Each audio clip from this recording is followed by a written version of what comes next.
महाराष्ट्राचं राजकारण महाभारत झालं मी तुम्हाला म्हणालो, कारण त्याच्यामध्ये अशी म्हणजे कुटुंबातली लढाई सुद्धा आपल्याला पाहायला मिळते. देशाचं लक्ष लागलेलं आहे बारामतीच्या लढाईकडे. बारामतीमध्ये काय होणार. तुम्ही एवढे वर्ष राजकारण पाहिले, तुम्ही कधी असं एक्सपेक्ट केलं होतं की आपल्या कुटुंबामधल्या दोन व्यक्तींमध्ये, मुलगी आणि सून, ह्याच्यामध्ये असा कधी संघर्ष पाहायला मिळेल? की याच्यामध्ये इश्यू दुसरे आहेत. म्हणजे माझ्या घरात आहे उदाहरण, त्याच्याहीपेक्षा माझा पक्ष आम्ही एका कुटुंबातले सहकारी म्हणून काम करणारे लोक होतो. आणि त्या माझ्या पक्षाचे जे मंत्रिमंडळात मंत्री होते, आम्ही लोकांनी मंत्री केलं, प्रोत्साहित केलं. त्या लोकांनी एकत्रित किंवा बसून हा निर्णय घेतला. तो निर्णय एकदम टोकाचा, पक्ष सोडून एका वेगळ्या दिशेला जायचा ते निर्णय घेतला. मागची निवडणूक जी झाली 4 वर्षापूर्वी, त्या निवडणुकीमध्ये आम्ही निवडणूक लढलो ते भाजपच्या विरुद्ध लढलो. पण तुम्ही भाजपबरोबर जायचं असं देखील एक दोनदा मन बनवलं होतं आणि भाजपच्या विरुद्ध आम्ही लढलो. त्यांच्या विरुद्ध लढण्याचं म्हणजे आम्हाला यश आलं काही प्रमाणात. त्यांच्या विरुद्ध आम्ही लोकांना सांगितलं की आम्ही भाजपच्या विरुद्ध आहोत आणि लोकांनी आम्हाला मतं दिली. आणि त्या मतावर आम्ही आल्याच्या नंतर आज आम्ही भाजपमध्ये जायचा निर्णय केला तर लोकांची फरकत आहे. तुम्ही म्हणता की मी काही लोकांशी चर्चा केली, 100% काही लोकांनी माझ्याशी चर्चा केली, मी करण्याचं.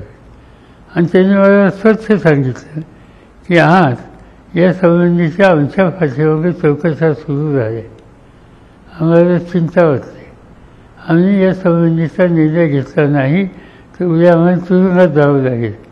आमच्या एका सहकार्याच्या कुटुंबियांनी असं जाहीरपणाने फेरता सांगितलं की ह्या ज्या आमच्या चौकशा चालू आहेत ह्या असं चालू ठेवण्यापेक्षा आम्हाला गोळी घाला, इतकं टोकाचं मत काही आमच्या सहकार्यांच्या कुटुंबियांनी मांडलं.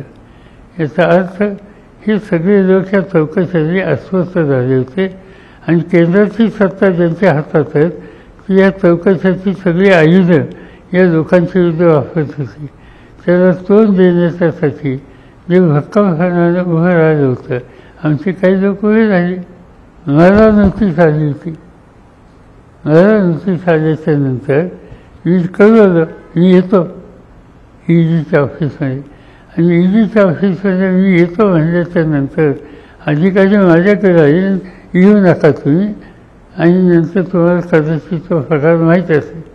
तुम्ही कधीही भाजपबरोबर जाण्यासाठी तुम्ही कधीही अनुकूल नव्हतात किंवा तुम्ही कधीही सांगितलं नाही आपण भाजपला समर्थन देऊ?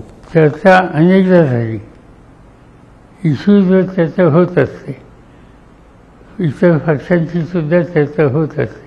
चर्चा झाल्या नाहीत मी असं म्हणत नाही, पण तुम्ही आपण जाऊया, आपण म्हणजे सरस व्हा, जायला तयार आहेत, ही स्थिती कधी झाली. उद्धव ठाकरेंच्या मुख्यमंत्रीपदाचा विषय जेव्हा जेव्हा निघतो तेव्हा असंही जाहीर विधान आलेली आहेत की आपण सुचवलं की उद्धव ठाकरेंनी मुख्यमंत्री व्हावं. खरं काय, आपण सुचवलं की उद्धव ठाकरेंना स्वतःच व्हायचं होतं? त्यांची बैठक होती सगळ्या आमदारांची. माझे शेजारी उद्धव ठाकरे होते. प्रस्ताव मांडला की याचं नेतृत्व करण्याच्यासाठी नाव सुचवा. उद्धव ठाकरे काही बोलले नाहीत. त्यांचा हात मी असा धरला आणि हात मी असा त्यांचा वर केला आणि लोकांनी टाळ्या वाजवल्या. दुसरं नाव आलं नाही. उद्धव ठाकरे मुख्यमंत्री त्यानंतर. पण आता असेही आरोप होत आहेत ना की पुत्रमोहामुळे आणि पुत्रीमोहामुळे हे सगळं राजकारण महाराष्ट्राचं बिघडलंय. मला काही समजायचं, पुत्रीमोह हा माझ्याशी डायरेक्ट संबंधित आहे. माझी मुलगी 3 टर्म निवडून आली, संसद रत्न म्हणून पुरस्कार मिळाला त्यांना. तिला अनेक पुरस्कार मिळाले. माझी मुलगी पहिल्यांदा निवडून आली ते आमचं भ्रमत होतं. मी मंत्रिमंडळात होतो, मी पक्षाचा नेता होतो. माझ्या पक्षाच्या वतीनं कोणाला नेमायचा हा अधिकार माझ्याकडे होता. प्रफुल्ल पटेल हे आमचे विरोधात होते, त्यांचा पराभव झाला. ज्यावेळी आमचं सरकार बनलं त्यावेळेला पराभव झाल्यानंतर सुद्धा प्रफुल्ल पटेल यांचं नाव मी दिलं इरिगेशन मिनिस्टर म्हणून, सुप्रियाचं दिलं नाही. दुसरी व्यक्ती आमचे मेघालयचे नेता संगमा, तर संगमांची मुलगी खासदार होती. संगमांच्या मुलीला मी मंत्रिमंडळात घेतलं, सुप्रियाला घेतलं नाही. सूर्यकांता पाटील त्यांना आम्ही मंत्रिमंडळामध्ये घेतलं. मला मंत्री करण्याचा अधिकार असताना फूड प्युरिफायर हा जो विषय माझ्या मनात असता, तर सुप्रिया आज 3 टर्म खासदार आहे, ती केव्हाच मंत्री झाली असती.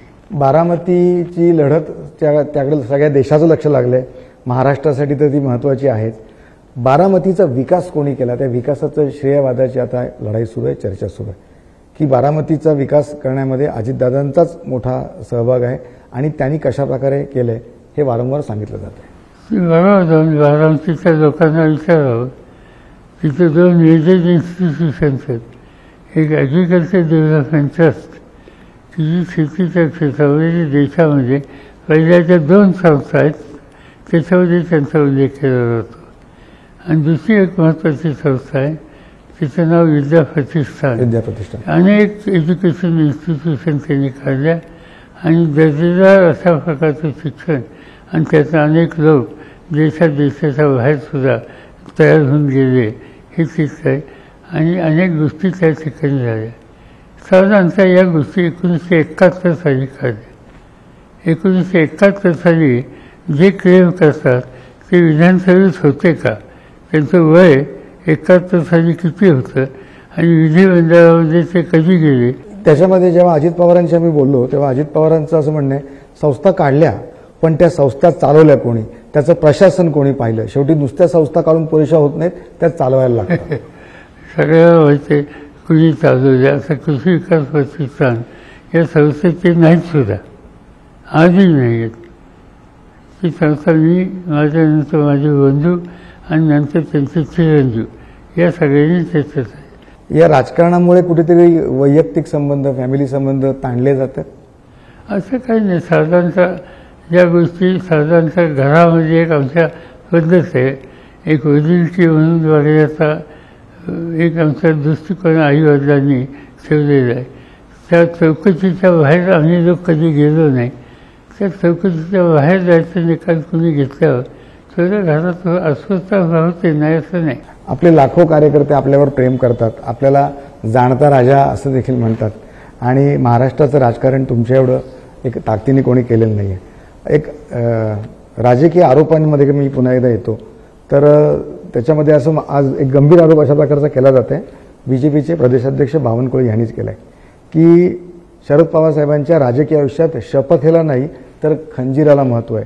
आणि त्यांनी उदाहरणं दिली आहेत की 1978 मुख्यमंत्री वसंतदादा पाटील यांच्या पाठीत आपण खंजीर खुपसून वसंतदादांचं सरकार पाडलं. 1980 40 आमदारांसह बंडखोरी करत पुलोद सरकार पाडलं, पुलोद सरकार स्थापन केलं. 1988 शरद पवार साहेब पुलोदमधून पुन्हा काँग्रेसमध्ये गेले. 1999 काँग्रेसमधून बाहेर पडून राष्ट्रवादी स्थापना केली. अशी उदाहरणं त्यांनी दिलेत. आणि आपला संबंध खंजीराचा आहे अशा प्रकारचा वैयक्तिक आरोप होतो. असं जे बोलतात त्यांचं एकंदर स्थान बघितलं तर माझ्या सरकारने त्यांच्या भाष्य करणं म्हणजे त्यांना महत्त्व दिल्यासारखं होईल.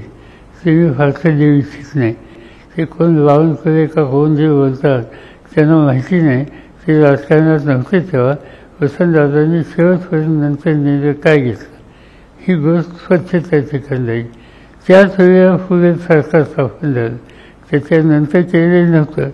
त्याच वेळेला फुले सरकार हे स्थापन झालेलं होतं. एक असा आरोप होतो ना की आपण जेव्हा करता तेव्हा ती राजकीय रणनीती असते, व्यूहरचना असते, पण समोरच्यानी केलं तर ती गद्दारी होते. साधी गोष्ट आहे.